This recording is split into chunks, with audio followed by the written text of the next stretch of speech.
Hello students, आज इस lecture में हम प्लेटो की अवधारणा है दार्शनिक राजा की उसका अध्ययन करेंगे। और ये टॉपिक आपको पॉलिटिकल फिलॉसफी और पॉलिटिकल साइंस दोनों में ही समान रूप से महत्वपूर्ण है। प्लेटो के समय यूनानी नगर राज्यों में एक तरह से अव्यवस्था और अशांति फैली हुई थी। तो प्लेटो ने इसका कारण ये बताया कि वहाँ के जो शासक थे वो एक तरह से अज्ञानी थे। अतः यदि शासक ज्ञानी हो, ज्ञानवान हो, ज्ञानशील हो, तो वहाँ पर जो व्यवस्था है, जो अव्यवस्था फैली हुई है, वो एक तरह से नहीं रहेगी। इसलिए प्लेटो ने ये बताया कि इस पूरे संसार में सभी नगर राज्यों में यदि दार्शनिक राजा बन जाए या राजाओं में दार्शनिक भाव जागृत हो जाए तो समस्त संसार में शांति स्थापित हो सकती है। ऐसा प्लेटो का मत था। लेकिन प्लेटो ने ये जो अवधारणा प्रस्तुत की है उसके लिए उसने 3 आधारभूत मान्यता रखी है।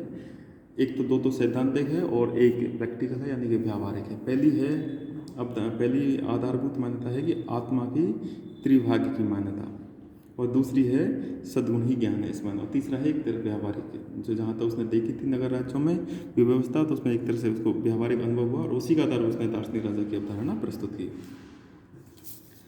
पहली मान्यता के अनुसार आत्मा में 3 भाग होते हैं, 3 तत्व होते हैं: विवेक, साहस और सुधा या तृष्णा। विवेक का कार्य क्या है? शासन करना। साहस का कार्य शिक्षा करना, और सुधा कार्य होता है उत्पादन करना। ऐसे जिस तरह से आत्मा के इन 3 तत्वों के अनुरूप राज्य में भी 3 वर्ग होते हैं। एक दार्शनिक है, दूसरा है सैनिक, और तीसरा है उत्पादक।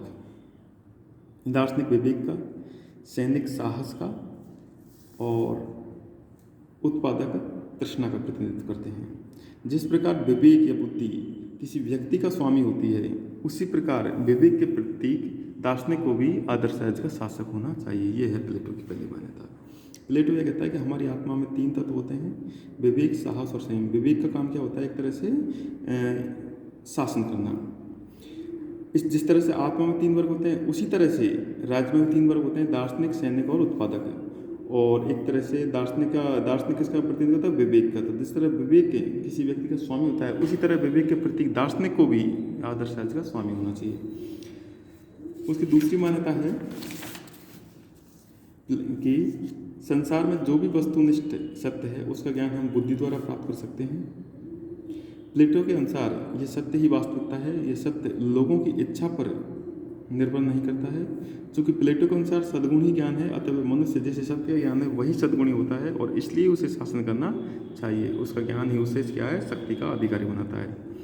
यानी कि जिस व्यक्ति के पास ज्ञान है और जो व्यक्ति सद्गुणी है, उसे ही वास्तव में शासन करने का अधिकार है, क्योंकि उसका ज्ञान उस व्यक्ति को शासक होने का उत्तराधिकारी बनाता है या शासक के लिए योग्य बनाता है। तीसरा है, एक तरह से इसकी जो आधारभूत मान्यता वो व्यावहारिक है। प्लेटो के समय में जो एथेंस में प्रजातंत्र विद्वान था, स्पार्टा में सैनिक तंत्र विद्वान था, और सिराक्यूज में निरंकुश तंत्र था। लेकिन ये सभी तीनों ही शासन प्रणाली किसी न किसी दुर्गुण से पीड़ित थी। प्लेटो ने एक तरह से व्यंग्य भी कहा था कि जिस तरह से बढ़ई और दर्जी होने के लिए किसी न किसी प्रशिक्षण और योग्यता की आवश्यकता होती है, लेकिन एथेंस में जो प्रजातंत्र है उसमें शासक बनने के लिए किसी भी तरह की योग्यता या प्रशिक्षण की आवश्यकता नहीं होती। इसलिए प्लेटो ने नगर राज्यों की शासन व्यवस्था को सुधारने के लिए दार्शनिक राजा की अवधारणा प्रस्तुत की। तो 3 हो गए इसका आधारभूत। पहली है एक तरह से आत्मा की त्रिभाग्य की मान्यता, दूसरा है सद्गुणी ज्ञान है, और तीसरा है व्यावहारिक अनुभव। अब हम ये देखेंगे कि दार्शनिक राजा के गुण क्या है या विशेषताएं क्या है। प्लेटो के अनुसार दार्शनिक राजा उच्चतम प्राकृतिक गुणों से विद्वान होता है। वह सत्य का अन्वेषक है, और जब तक उसे सच्चा ज्ञान प्राप्त नहीं हो जाता तब तक प्रयत्न करता रहता है। वह इंद्रिय सुखों के पीछे नहीं भागता, और इंद्रिय सुखों के भोगने की जो वासना होती है उसके भी उसमें नहीं पाई जाती है। उसमें सुंदर आत्मा के सभी गुण पाए जाते हैं, और जो भी विषय का वो ज्ञान प्राप्त करता है वो किससे प्राप्त करता है? एक उचित शिक्षा पद्धति के माध्यम से ज्ञान प्राप्त करता है। इस प्रकार समस्त सद्गुणों से संपन्न तथा ज्ञानी व्यक्ति ही प्लेटो के अनुसार दार्शनिक राजा शासक होना चाहिए। यदि इन्हीं चीज़ों को हम पॉइंट बिंदु वाइज देखें तो क्या है? दार्शनिक राजा विवेक का प्रेमी है, यानी कि शासक को विवेकशील होना चाहिए। और ज्ञान से प्रेम रखने वाला हो, न कि किसी मत से। यदि ऐसे नहीं कि कोई मत बोल दिया उसमें आबद्ध रहे तो उसी में बंद रह जाएगा, वो सोचने समझने की क्षमता उसी खत्म हो जाए, तो वो क्या बुद्धि का प्रेमी या विवेक का प्रेमी होना चाहिए। सत्य का अनुगामी होना चाहिए, शासक को सत्य का फॉलोअर होना चाहिए। न्याय का प्रेमी यानी कि न्याय की स्थापना करने वाला होना, और साथ ही न्याय को मानने वाला भी हो।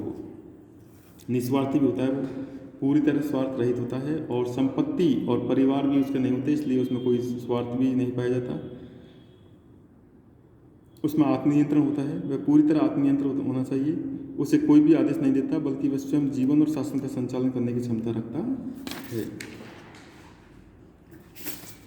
अगला है शांत स्वभाव, यानी कि दार्शनिक राजा का स्वभाव कैसे होना चाहिए, शांत होना चाहिए, तभी वे अपने शासन में शांति स्थापित कर पाएगा। उसके पास एक उच्च स्मरण शक्ति भी होनी चाहिए। यदि उसके पास उच्च स्मरण शक्ति नहीं होगी तो वह जो ज्ञान है विभिन्न तरह का, दार्शनिक ज्ञान भी उसमें शामिल है, उसको ग्रहण नहीं कर पाएगा, और एक तरह से वो शासन करने के अयोग्य हो जाएगा। इसलिए कैसा होना चाहिए उसको, उसकी स्मरण शक्ति क्या है, तेज होनी चाहिए, बहुत ज़्यादा उच्च स्मरण शक्ति होनी चाहिए उसमें।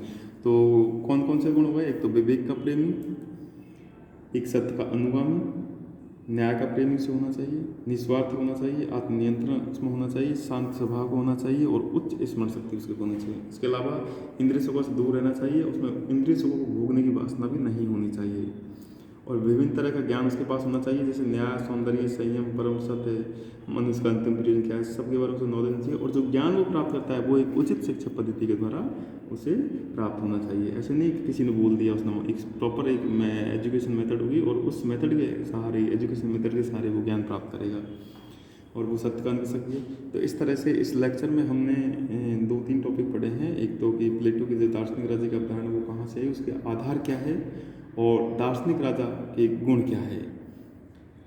तो आज के इस लेक्चर में ही इतना। Thank you so much.